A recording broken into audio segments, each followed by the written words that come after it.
So the Timberwolves have had a wild season. They've traded away Andrew Wiggins and they've acquired DeAngelo Russell.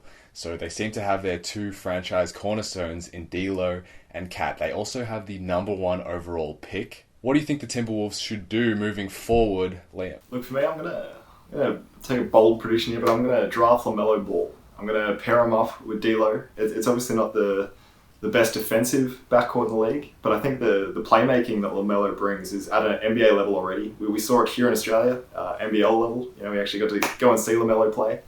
I think you pair that up with D'Lo, and I think that offense is going to be flowing. Cat is obviously incredible on offense, that kind of stretch five. And yeah, I'd be taking Melo to work with D'Lo. There's also talk that the front office are trying to sign the Trailblazers' old backcourt coach, who really helped Dame and CJ step up on a defensive level.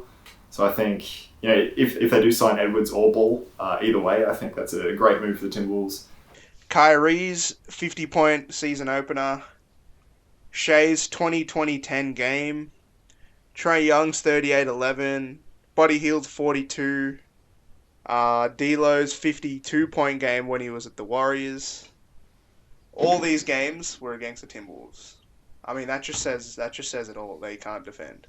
I don't think that the Timberwolves should take LaMelo Ball. I think that defense is very important. You can't have D'Lo and LaMelo. I mean, I don't know how LaMelo will be in the NBA in terms of defense. He has shown flashes in the NBL of being switched on and being a pretty good defender, but he's very inconsistent with his defense.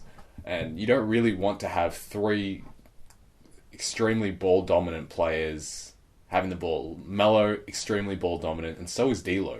So you might come into some chemistry problems playing with both of those guys on the court at the same time, especially since LaMelo can't be that catch-and-shoot guy. His shot just isn't good enough. I think he only shot 19% from three in the NBL, which is just mind-bogglingly bad. So, pairing LaMelo with D'Lo might be really rough. So I think they should try and trade that number one pick, even though it's not a crazy draft in terms of top talent. I think that some team will still gamble on LaMelo being one of those superstar players like everyone thought Lonzo would be. So trading that pick for someone like Ben Simmons, I don't know if that will happen. I honestly don't feel like Philly is going to trade Ben. Yeah, they're stupid. They're stupid, but they're not that stupid. Surely.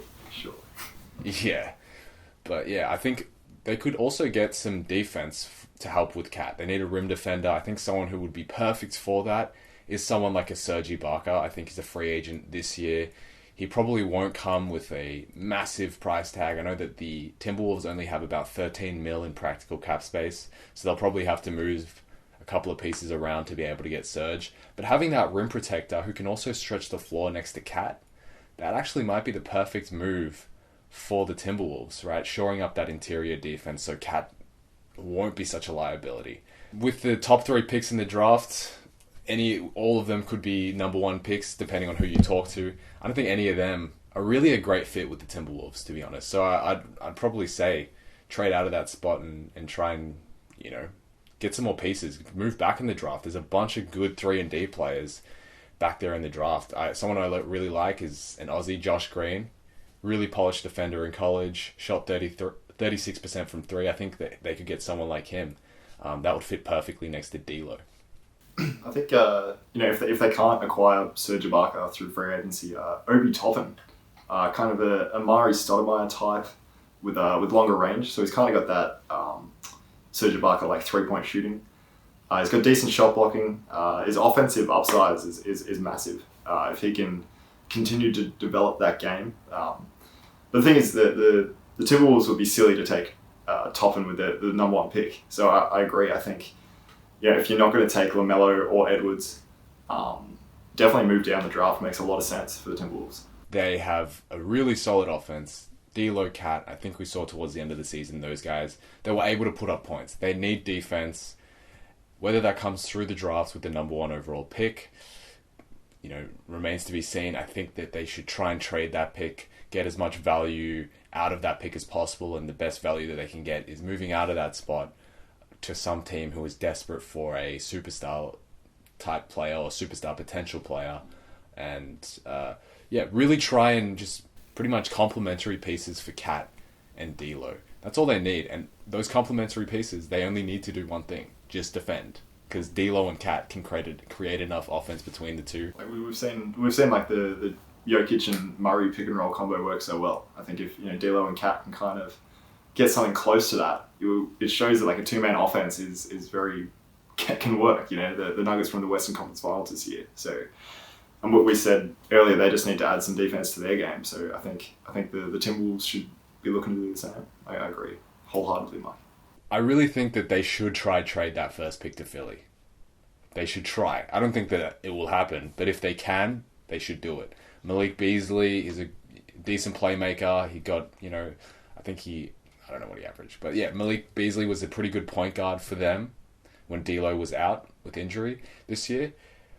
Packaging him with the number one overall pick, sending it over to Philly, that might be enough to persuade the Sixers to potentially move Ben, especially if Doc Rivers isn't in love with Ben Simmons and doesn't think that Ben Simmons is the guy for that system. Yeah, well, he really doesn't. He is trying to turf him.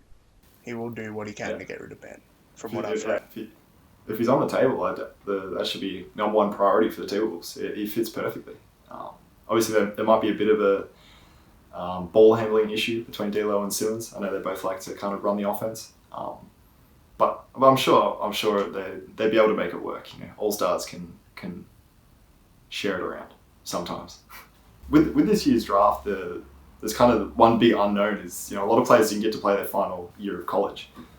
Especially with Anthony Edwards, there was big question marks over how he performed in big games against tougher college opponents. He struggled. Which is obviously like a very small sample size because the season was cut short.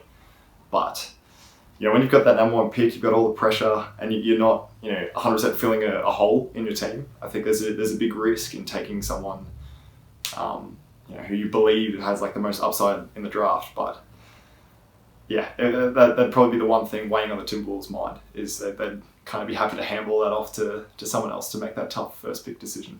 Well, I guess we'll see what the Timberwolves do in the upcoming NBA draft as well as the offseason. They don't really have much cap space to be wheeling and dealing out big deals. Same with most teams, actually. But yeah, let's see how the Timberwolves do. Let's see if they can get out of, mediocrity and become one of those contenders like we've seen with those young teams like the Nuggets with their two core pieces.